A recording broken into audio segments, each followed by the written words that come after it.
We are joined live by Burnley boss Sean Dyche. He's with us now. Good morning, Sean. Very good morning, Sean. Morning. I suppose the burning question is, if you don't smoke exhaust pipes and you don't have gravel for breakfast, what age did your voice break? I think about 2 months. 2 months old. It's already gone. No, I can't really remember. I get it from my dad. My dad's got a bit of this going on, so I can't really remember not having a voice like this. I used to get a bit of stick when I was at school about it, actually, because it was so gravelly and deep.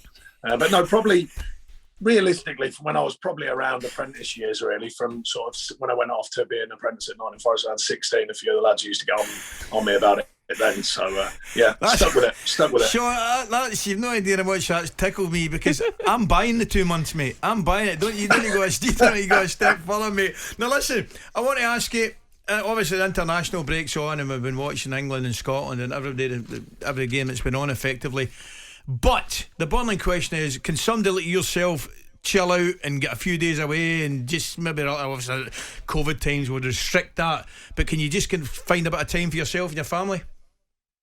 Yeah, we managed to. The football thing, you know, it's interesting because I tried to switch off, so I've watched the England games, but even them, I've tried to not get too involved in it. Try and step away from some of the international stuff, because I've been, like most people, I've been watching football more than probably ever over the 2 lockdown periods.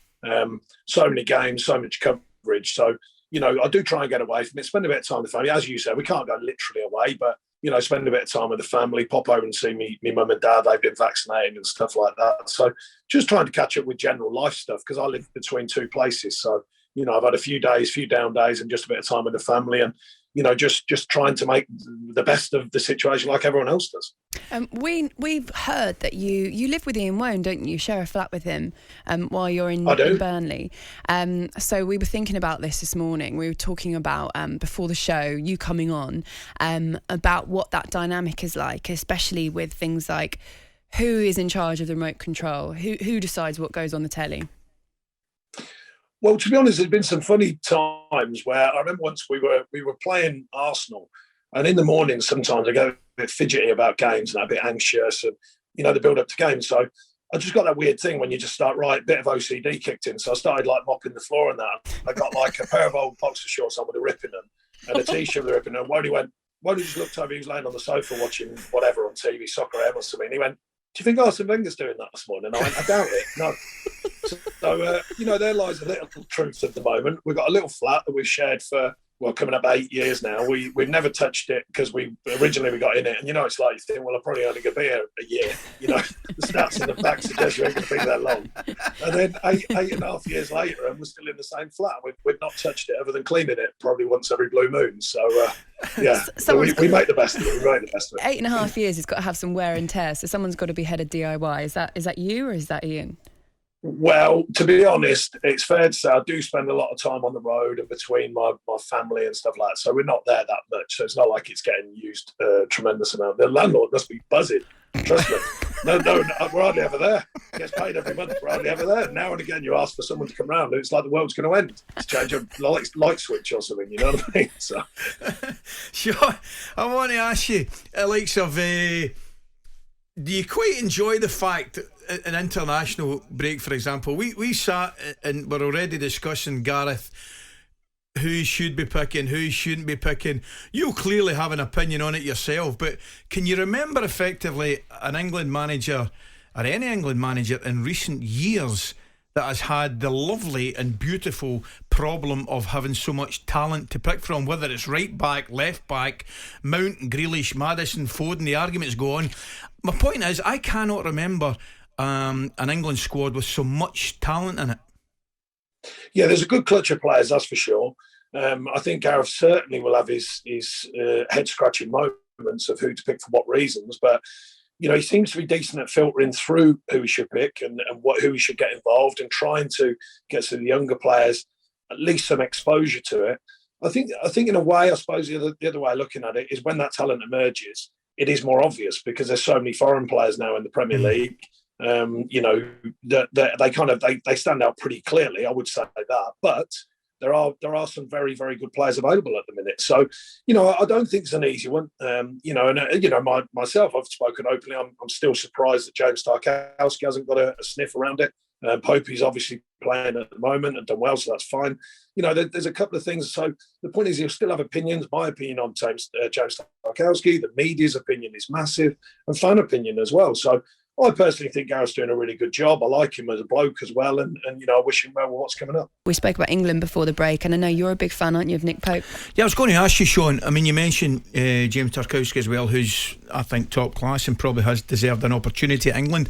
But one man you've got to be delighted for and with would be your goalkeeper. I mean, this is some stat, you probably do know it, but I think he's the first England goalkeeper to have clean sheets in his first 6 games, which is some achievement itself. Yeah, I mean, I think he's developed tremendously over the last few years. We got him out of Charlton as a keeper who'd been relegated, actually, the same as we did with Tom Heaton coming out of Bristol City back in the day. And, I was never scared by people like that. They learn a lot from them experiences, especially as a keeper. And he kept going, he kept playing hard and trying to do the right things, as did Tom. And so when he came in, I thought he got his head down, he learned wisely, he's improved no end. I think his biggest quality stands up. He's a big fella, and he stands up for so long. He makes it so difficult for centre forwards. I mean, you see him in training when he works, and when he's got that big frame, but he's really sharp to move. And so general goalkeeping, I think, is very good. There's still improvements, that he can make, but he's a very, very good goalkeeper in my opinion. Do you think, in terms of that team being picked in the number 1 spot, Jordan Pickford obviously out with injury at the moment, and it's been said in the past that perhaps Gareth Southgate prefers Jordan Pickford because of what he can do with his feet, and that's the style that he would like to go with more. Do you think that is it, or do you think, I mean, Nick Pope, he must be confident, he must be, especially what he's done the last season, this season, in terms of those clean sheets and racking them up in the Premier League, he must be feeling confident ahead of the Euros. Well, I think it goes back to, the origins of goalkeeping have never been far away. I mean, Brian Clough, who's, famous for playing what now would be called the right way, he used to say the first goalkeeper's job is to stop it going in the net. So Pope is pretty good at that bit. The bit where you're talking about the feet now, the modern game, I think Jordan Pickford's very good with his feet. And there are some keepers are. There's a price for everything. There's very rarely you get the keeper who is everything. So Pope is a massive fella physically. He's got great instinct to keep the ball out the net. Can he improve with his feet? I'm sure he can. But to have the lot, to have everything in your locker when you're a goalkeeper or any other position for that matter is unlikely. Not always the case, but unlikely. So can he improve that? Yes, he can. Will he? Definitely, in my opinion, because he can strike the ball and he'll make adjustments to the style and the way he's needed to play. But he'll not lose sight of the fact that the main job is keep the ball from going in the net. Sean, you talk about changes in styles and the way people play. Can I ask you, what do you think's the biggest difference since you started coaching to where you are now in the way the game's played? And what's the biggest change in yourself? Well, the obvious change in the game has been the thirst to, play out from the back to a point where sometimes, I mean, it is getting to the point, I think, where you've got to look at it and go, well, hang on a minute, how much do you want to play? People are having more passes in their own box than in the opposition box. That's always a bit strange to me. That's changed. Regarding the view from outside, what I mean is, the thought on what managers and coaches should be doing. I've never lost sight of the fact of being effective. That's my personal view of it. I'm not a zealot to one style or the other. Whatever style you play, you've got to be effective. You've got to win football matches. Different when you're development side, in youth football and that sort of thing. But when you're a first team manager at any level, you've got to win games. And you can't lose sight of that, I don't think. That's been the biggest change, I think, in the game, the demand to play what's called the right way. I think for me, the change have been, the obvious one. I'm doing it now, the media, the growth in the media and the coverage of what you do, particularly in the Premier League. I think the detail of the game's changing all the time. I don't think, all the different styles and tactical styles, they've all been played down the 140 years of football or whatever. Or certainly since sort of the 50s when, the game is more or less what it is. I think the detail within it, the way players look after themselves, the detail in your organisation, in the build-up to games, your detail in the physical programme that you put together. All these details, they're just sharpening all the time. And the most obvious change for me is transition. When the ball changes hands, how quickly can you open up the opposition or get back into shape to stop the opposition opening up you? And I think transition's been a massive part of the game. I think A number of years ago, pressing was a new passing, I used to say. Now I think transition is one of the biggest ways that teams work, particularly wide players, maybe looking at the game. Can they see the game quickly? Can they see the opportunities to not quite get back into position to defend, but read the play to go and attack on the counter? And I think that's changing all the time.